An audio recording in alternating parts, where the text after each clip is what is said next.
என்னையா இந்த கேஸ், இந்த சைஃப் அலிகான் கேஸ் மெஷ்கின் பட ஷாட் மாதிரி தலையும் புரியல காலும் புரியல. இதுக்கு நடுவில் பாலிவுட் கதை மாதிரி போலீஸ் அடிச்சு விடுறாங்க. ஒருத்தன் பைப்பு மேலே ஏறி போனான்னு சொல்லி ஒரு கதை, படி மேலே ஏறி போனான்னு சொல்லி அந்த 6வது மாடி ஃபுட்டேஜை வர சிசிடிவியில் காட்டுறாங்க. சைஃப் அலிகான் இருக்கிறது 11th 12th ஃப்ளோரோ. 6வது மாடி காட்டி என்ன பண்ண?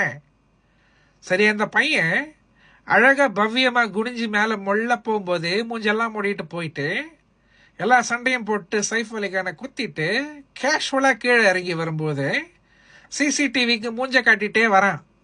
அப்போ ஏன் அவன் மூஞ்ச முடலை? அவ்வளோ மக்காயா அவன்?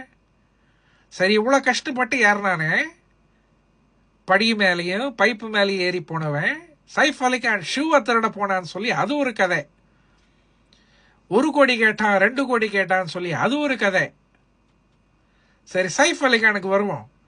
6 கொத்தையும் வாங்கிட்டு ஹீரோ மாதிரி அதுக்கப்புறம் இந்த ரூமில் கிடப்பான்னு உட்கார வச்சுட்டு கடைசியில் ஆட்டோ ரிக்ஷாவில் போனாராம் அவர் குட்டி அவரோட பையனோட. எதுக்கு ஆட்டோ? கார் இல்லையா? போலீஸை கூப்பிடலையா? பக்கத்தில் யாரை தட்டி கூப்பிடலையா? அத்தனை பேர் பில்டிங்கில் ஒருத்தரும் பக்கத்தில் சப்போர்ட் பண்ணி யாருமே இல்லையா? கரீனா கபூர் எங்க? அதுவும் ஹாஸ்பிட்டலுக்கு போகும்போது லயன் மாதிரி போனாராம். இதனையா பாலிவுட் கதை? சரி, இதெல்லாம் போட்டோம். போலீஸ் அந்த கேஸை கண்டுபிடிக்க முடியாதுன்னு சொல்லி, இது ரொம்ப நாள் ஆகும்னு சொல்லி யாரா அந்த பையன் தேடிட்டே இருக்கும்போது நான் தான் அந்த பையன் பக்கத்தில் பேண்ட்ரா ஸ்டேஷன்லேயே ஒருத்தன் கையை தூக்கி மாட்டினா மாதிரி அவனை பிடிச்சி கடைசியில் அவனை பங்களாதேஷின்னு சொல்லி அந்த ஆளை பார்த்தேன். இந்த பையன் மாதிரியே இல்லை, சொல்ல போனால் இந்த பையனோட அப்பா மாதிரி இருக்கு. ஒருவேளை இதே பையன் டையெல்லாம் போட்டு திருடிட்டு வரும்போது 3 நாளில் நரைச்சி போச்சான்னு தெரியல அந்த ஆளோட மூஞ்சி. ஏன்னா அந்த ஆள் மூஞ்சி வேற மாதிரி தான் இருக்கு. ஸோ அவன் தானான்னு முதல்ல தெரியல. சரி, இதெல்லாம் போட்டோம். சரி, சைஃப் அலிகானை பார்ப்போம்.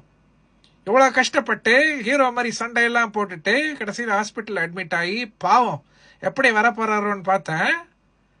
அவரை கேட்டா ஸ்பைனில் அடிபட்டிருக்கு, உள்ள இறங்கியிருக்கு கத்தி எல்லாம் சொன்னாங்க. ஆனால் இவர் ஜிம்மு போயிட்டு வந்த மாதிரியும் படத்துக்கு ப்ரொமோஷன் மாதிரியும் டாட்டாவை காட்டிட்டு என்ன மாதிரி மூஞ்ச வச்சுட்டு கேஷுவலாக இப்போ திரும்பி வந்துட்டார்.